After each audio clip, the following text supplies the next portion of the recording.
Do you live in other people's heads? True, it's important to be clear and on point, but that's just table stakes. The truth is that you can't afford to be forgettable. So I'm going to share with you the simplest method to becoming memorable. Because in the world drowning with noise, the people who win are the people who get remembered. My name is Eyal. I've helped over 11,000 leaders become top communicators, and this is Speak Like a CEO, the show that helps you become a top 1% communicator.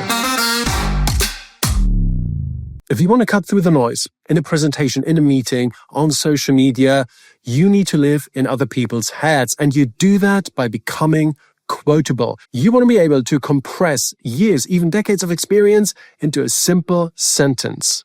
Like Naval Ravikant, it's not 10,000 hours, it's 10,000 iterations. Now, the idea of compressing complex ideas into simple sentences, of course, isn't new. Think Martin Luther King, think JFK. But what's new is two things. First, you can do it. You don't have to be a president with a team of speechwriters, and I will show you how.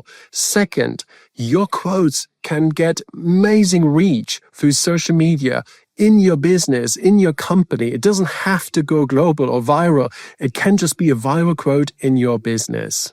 I've been practicing this for decades. Only a few days ago, someone sent me a DM and said, "Hey, you said something to me 20 years ago that stuck with me ever since." And that sentence is, be a spokesperson, not an answer person. Now, I use it to this present day in media trainings, in crisis communications, in coachings. And I use this because explaining to people why it is important that they shape the narrative rather than politely answering questions, well, it makes sense if I say it like this, but it's not as powerful or memorable as saying, be a spokesperson, not an answer person. And the good news is you can do the same. And to do that, to speak in quotes, you want to do two things. You want to collect quotes and you want to create quotes. We want to do both, collect and create. And by the way, I created a simple one-pager with this methodology on how to speak in quotes, which you can download in the description below. All right, let's talk about collecting other people's quotes. Is doing that shameless stealing? Absolutely not, as long as you give them credit. So for instance, when I'm asked what a story is, I use Matthew Dick's definition. A story is a tale of transformation. Honestly, I don't think it can be improved. It's short, it alliterates, tale of transformation, and it simply can't be improved. At least I can't improve it. So I'm very happy to use it and give him credit. And I collect quotes like that. Whenever I hear one on a podcast or read it in a book, I write it down. I use my Apple Notes, but you can use whatever you choose, a swipe file, Notion, Notes. It takes a few seconds, but the very fact of stopping, of pausing what you do, writing it down, and then immediately starting to use it means it sticks in your head. And this writing down and then using it means you have this quote now at your disposal, and it becomes part of your toolkit. Now, here are a few quotes I picked up on audiobooks and podcasts in the last few days alone. Intensity transforms, consistency maintains. Jonathan Goodman. Or, beliefs are tools, not truths. Near Eyal. Or, the brain doesn't pay attention to boring things. John Medina. Now, these are three quotes. Maybe one of those resonates with you, so please write it down, because those few seconds of you stopping and writing it down could become the start of a new habit where you are a quote collector and you start speaking in quotes. And you would be in good company. Take Scott Galloway, who earns millions every year with speaking on stage, writing books and podcasting. And he says, when he was asked, how does he come up with all these quotes? He said, it's mostly IP theft. Whenever I hear anything interesting, I stop and I basically repeat it a few times aloud so it becomes part of my gray matter. So the best out there, do it, I do it. Please start using other people's quotes, give them credit. But that is the foundation of speaking in quotes and becoming memorable. But collecting other people's quotes, of course, is just step one. Step two is creating your own quotes. And that is so much more powerful because people will associate with these quotes with your name, not just you being the messenger. So you really want to capture the core ideas from your area of expertise in simple quotes that become sticky and that become part of your signature. So let me show you how I do it. And I obviously reach many, many people, millions every month with my quotes, my writings, via social, the newsletter, LinkedIn, YouTube, and so on. And it's actually not that difficult. What I noticed is that there is a pattern to quotes that stick. They usually tick three boxes. The first one is compression.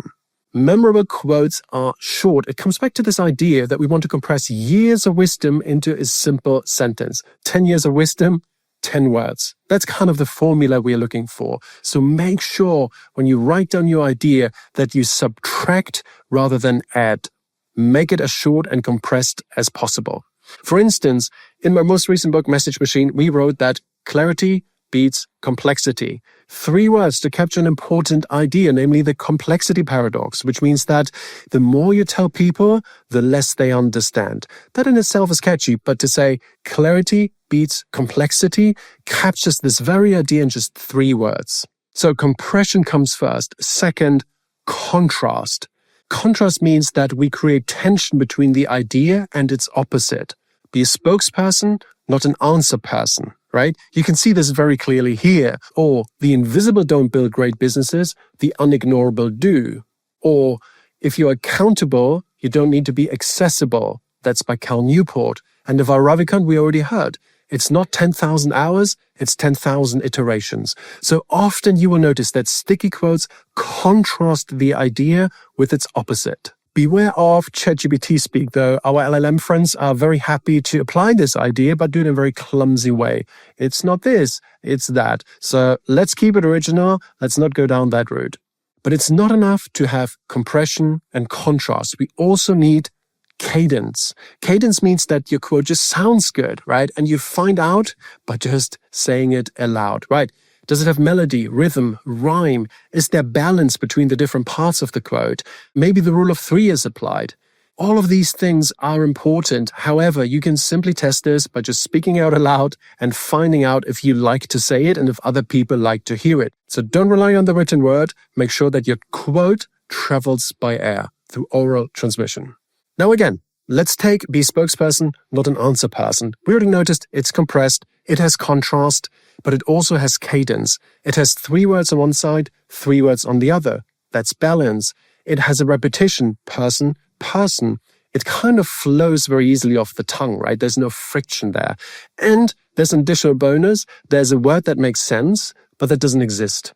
Answer person isn't really a word, but you know what I mean, right? So that's curious, that's interesting, that's unusual, and that makes it even stickier. So, compression, contrast, cadence, the 3 C's you are looking for when you create your own quotes. Now, I want you to build your own quote portfolio. To quote Maya Angelou, people won't remember everything you said, but they will remember your sticky quotes. And the advantage is that people will associate you with great ideas. You will live in their minds, and that has such a powerful impact on your professional life, whether that's as a leader, as someone who posts on social media, or just a regular professional who wants to get ahead in their career. So here's my challenge to you. Take one idea from your area of expertise, write it down, and run it through the system of compression, contrast, cadence. Write different versions of it, right? It's probably not going to work the first time around, but do it several times over and over until you're happy with it, until you think, well, that is a nice quote. Of course, you can use AI as a sparring partner, but don't just rely on AI because it's your years of expertise that you want to compress into wisdom. So compress your idea into a single sentence, contrast it to sharpen your idea, and then use cadence to ensure that it sounds just right. And remember, people may use these quotes for years or even decades, as in my case of be spokesperson, not an answer person. Now, this has been sticking around for 20 years, and you can make your ideas as sticky. Oh, and if you haven't downloaded your 1-page on how to speak in quotes and become memorable, the link is in the description below. Get it now, and I'll see you next week. Thanks for watching. If you like this episode, please subscribe to the Speak Like a CEO channel. It means the world to me, and it helps us keep bringing you world-class insights and guests.